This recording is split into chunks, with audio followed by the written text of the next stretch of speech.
আসতে চলেছে, যেটা ক্রমশ প্রকাশ্য, সেটা যেটা এর পরের কোনো আবার ইভেন্টে বলবো, মানে এখনো বলার মতন জায়গায় আসেনি, তো হ্যাঁ আসতে চলেছে। আর আজকে সাজটা নিয়ে যেটা বলছিলে প্রথমে, যে লাল আলতার বদলে নীল আলতা, হ্যাঁ, সেটার কি তাৎপর্য রাখছে? এটা তাৎপর্য একটা আছে, কিন্তু তাৎপর্যটা কি সেটা পরের যে কাজটা আসছে সেটা না এলে আর কি পুরোপুরি আমি বলতেও পারবো না বা তোমরা বুঝতেও পারবে না। তো কাজটা আসুক, তারপর বুঝতে পারবে যে এই নীল আলতার কী রহস্য। এবং আমি চাইবো যে তোমরা এটা এক্সপেরিমেন্ট করতে পারো। যতদিনে আমার গানটা আসছে, এখনও বেশ কদিন টাইম আছে, তোমরা কিন্তু কোনো সাজের পরে মাঝখানে যদি কোনো অনুষ্ঠান থাকে, লাল আলতার জায়গায় নীল আলতা পরতে পারো, পরে আমাকে ট্যাগ করো, আমি শেয়ার করে দেবো। নীল আলতা পরো, পরে আমাকে আমার ইনস্টাগ্রামে বা ফেসবুকে ট্যাগ করো শাড়ির সাথে বা যে কোনো কিছুর সাথে, আমি শেয়ার করে দেবো তোমাদের স্টোরি। না, এটা একদিনে তো কিছু হয় না, মানে আমার প্রথম গানটাও রিলিজ হয়েছে 3 বছর হয়ে গেল, 2022, এবং সেটারও প্ল্যান তার অনেক আগে থেকে।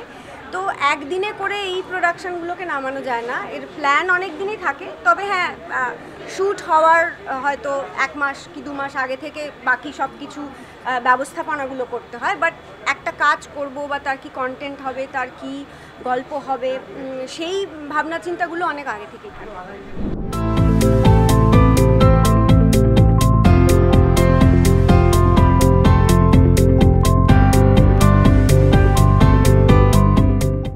দর্শকের কী কী চমক থাকছে তার মধ্যে এইটুকুই আমি বলতে পারি যে একটা মিউজিক ভিডিও বা মিউজিক্যাল ফিল্ম আসতে চলেছে ভিটামিন এম এন্টারটেনমেন্টের তরফ থেকে, এইটুকুই আপাতত বলা যেতে পারে।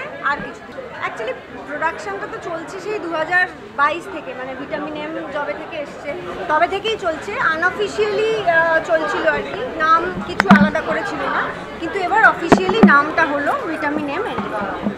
এবং এই নামটার আইডিয়াটা কার মাথা থেকে এসেছিল? এটা কি প্রথম গানটার থেকে ইন্সপায়ার হয়ে সেই? হ্যাঁ, প্রথম গানটা, যেহেতু আমাদের প্রথম গানের নাম ছিল ভিটামিন এম, এবং আমরা যে কাজও করব ভবিষ্যতে সেটারও তার মধ্যেও কিছু ইউনিকনেস থাকবে আর কি, নতুনত্ব থাকবে, ওই জন্য নামটাও ভাবা হয়েছে যে ভিটামিন এম। আমরা বর্ণালীকে যেমনভাবে সেজেছো, নিশ্চয়ই চিন্তার সঙ্গে কোনো নিশ্চয়ই তোমার আগামী একদম একদম তাই, মানে সাজা মানে এমনি শাড়িটা কিছু না, এই যে আমি নীল আলতাটা পরেছি সেটা আমাদের যে পরের মিউজিক ভিডিওটা বা মিউজিক্যাল ফিল্মটা আসতে চলেছে পুজোয়, তার সাথে এটার একটা যোগাযোগ আছে।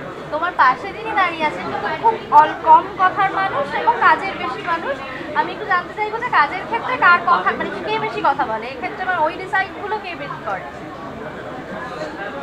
দুজনেই আমরা খুব কথা বলি, যখন যার দরকার পড়ে সে কথা, হ্যাঁ, যখন যার দরকার পড়ে সে কথা।